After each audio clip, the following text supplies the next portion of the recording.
Halo semua, Assalamualaikum warahmatullahi wabarakatuh. Kembali lagi di konten cerita bergambar.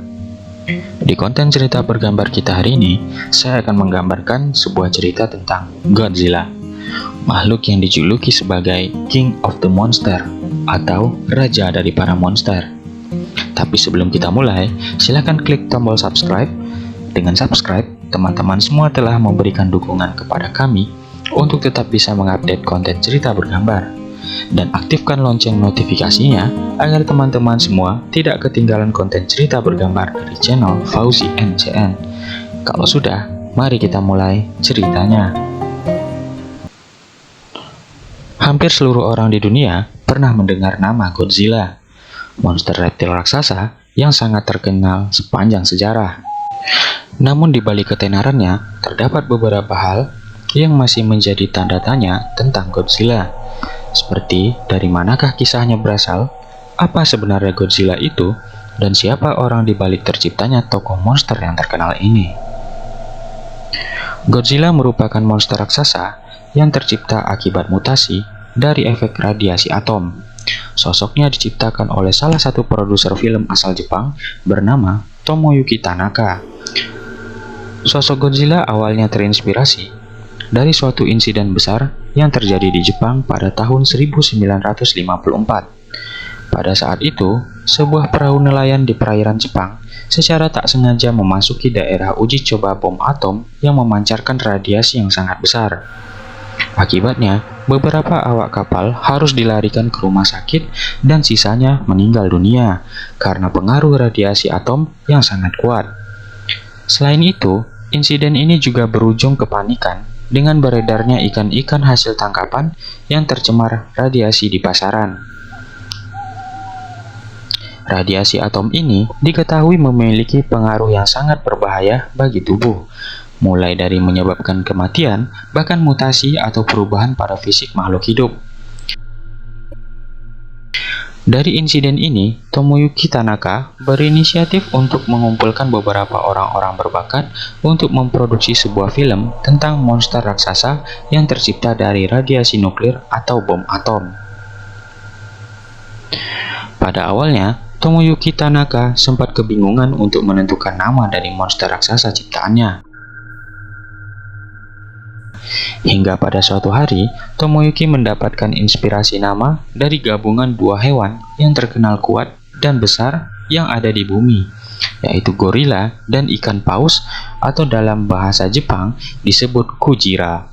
Dengan menggabungkan nama kedua hewan tersebut, diperoleh nama Gojira yang sampai saat ini juga dikenal dengan Godzilla di seluruh dunia.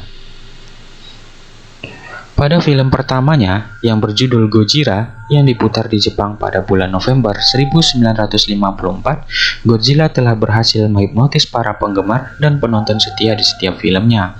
Bahkan sosoknya menjadi legenda di dunia perfilman selama hampir 60 tahun lamanya.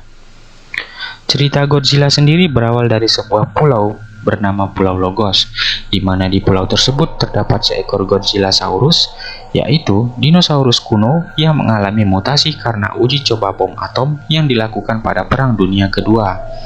Akibat dari mutasi itu, Godzilla berubah menjadi monster raksasa yang sangat besar dan kuat, serta mampu mengeluarkan nafas atom dari mulutnya. Namun, di beberapa film selanjutnya, asal-muasal Godzilla sering mengalami modifikasi dengan tujuan untuk memberikan variasi pada setiap filmnya. Godzilla memiliki kemampuan untuk hidup di dua alam, yaitu air dan darat. Godzilla akan bergerak sangat cepat saat berada di air dan akan bergerak sangat lambat ketika berada di darat.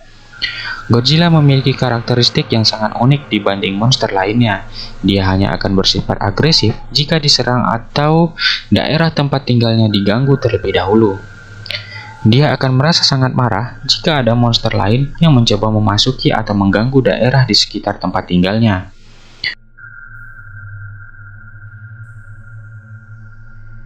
Godzilla memiliki salah satu musuh yang cukup terkenal yang sering dianggap sebagai rivalnya. Monster itu bernama King Ghidorah. Monster naga dari luar angkasa berkepala 3 yang berwarna kuning keemasan dengan kemampuan untuk mengeluarkan petir atau listrik di sekujur tubuhnya. Godzilla tidak memiliki sifat yang membenci manusia. Sebagian orang justru beranggapan bahwa Godzilla sebagai penolong ketika daerah tempat tinggalnya didatangi oleh monster-monster lain yang berusaha merusak kota. Tapi tujuan sebenarnya Godzilla melawan monster-monster tersebut bukanlah untuk menolong manusia, melainkan hanya karena Godzilla tidak ingin daerahnya dikuasai oleh monster lain. Meskipun Godzilla tidak pernah membunuh manusia dengan tujuan sengaja, namun kehadirannya seringkali menimbulkan kekacauan, kerusakan, dan bencana di sekitar tempat pertarungannya. Mungkin cukup sampai di sini pembahasan kita tentang Godzilla. Semua tokoh, nama, tempat, dan lain sebagainya yang saya sampaikan di video ini dibuat demi kepentingan hiburan semata. Ambil sisi positif dari cerita ini dan buang buruknya. Semoga video ini bisa bermanfaat sekaligus bisa menambah wawasan teman-teman semua.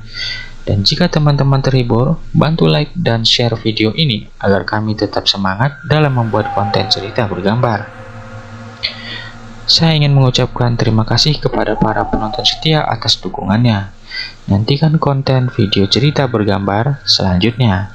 See you in the next video. Assalamualaikum warahmatullahi wabarakatuh.